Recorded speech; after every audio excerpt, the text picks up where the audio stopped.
नमस्कार दोस्तों, आइए जानते हैं देश दुनिया की महत्वपूर्ण और बड़ी खबरें। और आप देश के किस राज्य या जिले से इस वीडियो को देख रहे हैं, कमेंट में जरूर बताइए।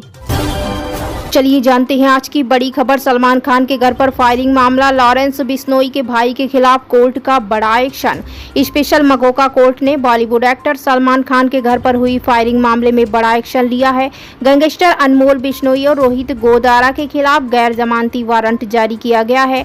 मुंबई पुलिस की ओर से शुक्रवार को यह जानकारी दी गई। मालूम हो कि अनमोल बिश्नोई गैंगर लॉरेंस बिश्नोई का भाई है।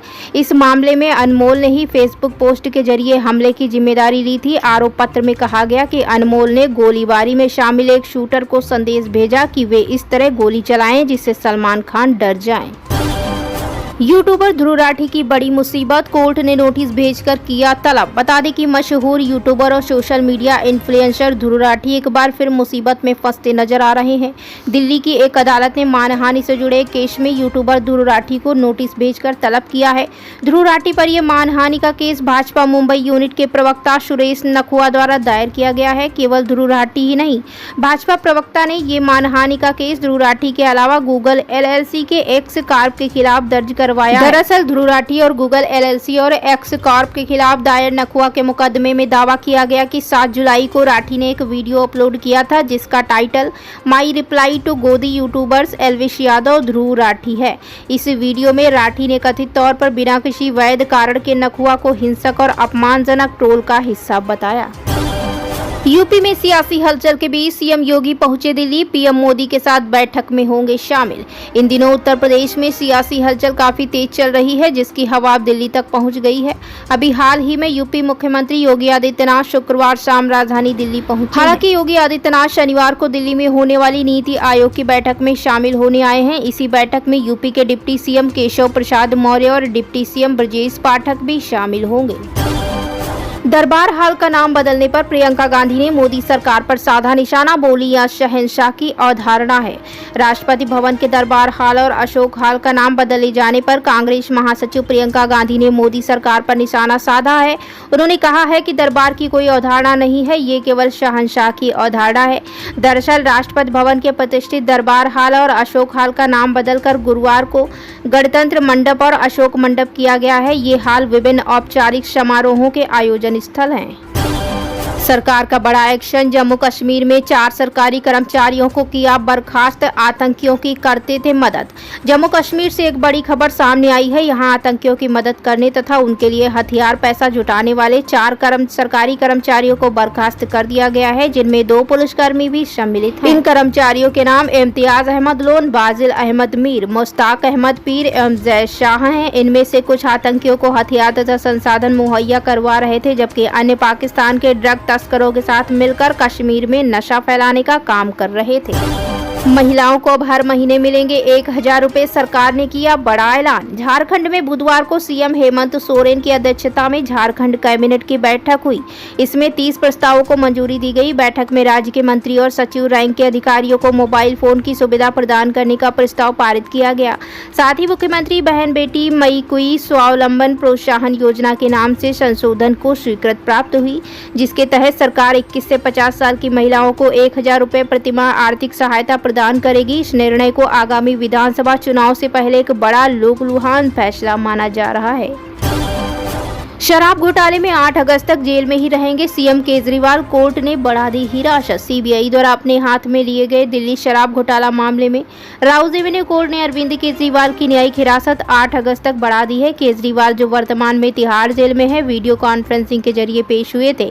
इसी से जुड़े मनी लॉन्ड्रिंग मामले में सी कोर्ट ने दिल्ली के मुख्यमंत्री अरविंद केजरीवाल, आप नेता मनीष सिसोदिया और BRS नेता कविता की न्यायिक हिरासत 31 जुलाई तक बढ़ा दी। इस विस्तार को भी वीडियो कॉन्फ्रेंसिंग के जरिए निपटाया गया, जिसकी अगली सुनवाई 31 जुलाई को होनी है। एक चुना हुआ सदस्य सलाखों के पीछे है, खालिस्तान समर्थक अमृतपाल के लिए सदन में बोले कांग्रेस सांसद चन्नी।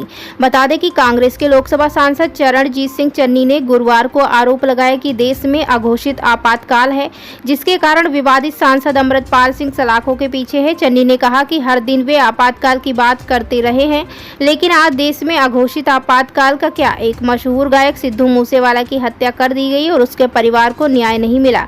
यह आपातकाल है। 20 25 लाख लोगों ने एक सांसद यानी अमृतपाल सिंह को चुना और वह एनएसए के तहत सलाखों के पीछे है। यह भी आपातकाल ही है। नीतीश कुमार ने कर दिया सरेंडर, सीएम पर लालू यादव ने साधा निशाना। बता दें कि बिहार को विशेष राज्य का दर्जा न मिलने को लेकर राजद प्रमुख लालू यादव ने नीतीश कुमार की सरकार पर तीखा हमला किया है। दिल्ली से पटना लौटे लालू यादव ने कहा कि नीतीश कुमार पूरी तरह नाकाम हो गए हैं तथा उन्होंने बिहार की आकांक्षाओं के साथ समझौता कर लिया है।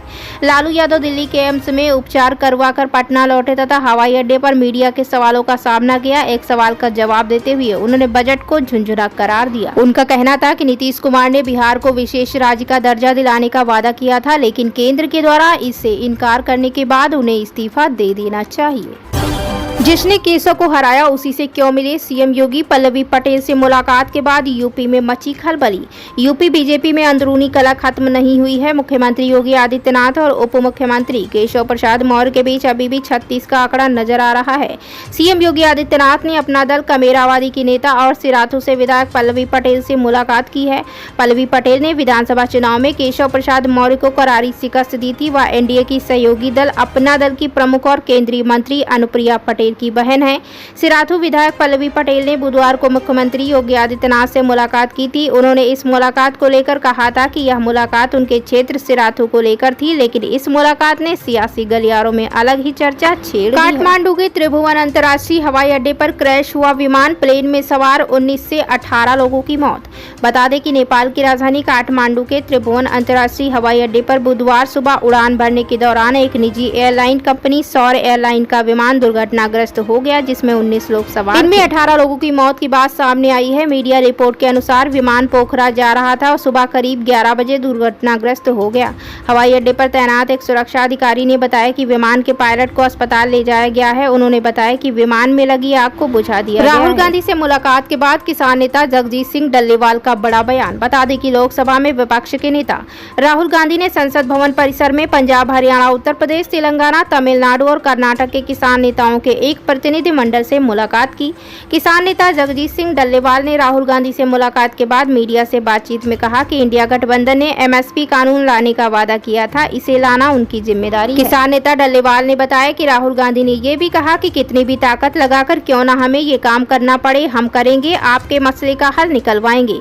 दूसरी बात उनको ये भी कही कि हरियाणा की सरकार ने किसानों के ऊपर गोलियां चलवाई, किसानों को जख्मी किया, उन्हें परेशान किया। ऐसे में अगर हरियाणा सरकार ही इस मसले के ऊपर जांच करेगी तो हमें इंसाफ नहीं मिलेगा। सुप्रीम कोर्ट ने की कलकत्ता हाई कोर्ट में 9 जजों का कार्यकाल बढ़ाने की सिफारिश, केंद्र को भेजा प्रस्ताव। बता दें कि भारत के मुख्य न्यायाधीश डीवाई चंद्रचूड़ की अध्यक्षता वाले सुप्रीम कोर्ट कॉलेजियम ने कलकत्ता उच्च न्यायालय के 9 अतिरिक्त न्यायाधीशों का कार्यकाल 1 वर्ष के लिए बढ़ाने की सिफारिश की है, जो 31 अगस्त 2024 से प्रभावी होगा। शीर्ष अदालत के प्रस्ताव के मुताबिक कॉलेजियम ने जिन जजों के नामों की सिफारिश की है उनमें justice Vishwaroop Chaudhary, justice Parthasarathi Sen, justice Prasenjit Biswas, justice Uday Kumar, justice Ajay Kumar Gupta, justice Supratim Bhattacharya, justice Parthasarathi Chatterjee, justice Apurba Sinha Ray और जस्टिस मोहम्मद सब्बर रशीदी शामिल। श्रीलंका की सरकार ने देश के 276 मृत मुसलमानों का कराया जबरन दाह संस्कार, अब मांगने जा रही माफी। बता दें कि श्रीलंका की सरकार ने देश के मुसलमानों से औपचारिक रूप से माफी मांगने का निर्णय लिया है। सरकार पर आरोप है कि कोविड-19 के दौरान 276 मुसलमानों का जबरन दाह संस्कार कराया गया, जबकि इस्लाम धर्म में शव को दफनाने की मान्यता है। कहा जा रहा है कि श्रीलंका की सरकार ने कोविड-19 के दौरान स्वास्थ्य चिंताओं को ध्यान में रखते हुए अंतिम संस्कार के लिए विवादित नीति लागू की थी। साल 2020 में कोरोना की वजह से मरने वालों के लिए दाह संस्कार अनिवार्य किया गया था, जिसकी वजह से मुसलमानों समेत कई अल्पसंख्यक समुदाय के लोगों को धार्मिक अधिकार नहीं मिल सका। श्रीलंकाई सरकार के इस आदेश का दुनिया भर के मुसलमानों ने जमकर विरोध किया, जिसके बाद साल 2021 में सरकार ने अपने इस आदेश को वापस ले लिया। एक कैबिनेट नोट के मुताबिक सोमवार को श्रीलंका की सरकार ने थोपे गए अपने आदेश के लिए देश के मुसलमानों से माफी मांगने का निर्णय लिया है। हरियाणा के सीएम सैनी का बड़ा फैसला, अग्निवीरों को सरकारी नौकरी में मिलेगा 10% आरक्षण। बता दें कि हरियाणा की नायब सिंह सैनी सरकार ने बड़ा फैसला लिया है। सीएम सैनी ने ऐलान किया है कि अग्निवीरों को सरकारी नौकरी में 10% आरक्षण मिलेगा। ग्रुप सी में 5% आरक्षण दिया जाएगा। बता दें कि हरियाणा में अग्निवीरों को 10% आरक्षण, पुलिस और माइनिंग गार्ड की भर्ती में आरक्षण, ग्रुप सी और ग्रुप डी की भर्तियों में उम्र की सीमा में 3 साल की छूट, बिना ब्याज के 5 लाख तक का ऋण मिलेगा। वहीं हरियाणा के मुख्यमंत्री नायब सिंह सैनी ने कहा, अग्निपथ योजना 14 जून 2022 को पीएम नरेंद्र मोदी द्वारा लागू की गई थी। इस योजना के तहत अग्निवीरों को 4 साल के लिए भारतीय सेना में तैनात किया जाता है। प्रधानमंत्री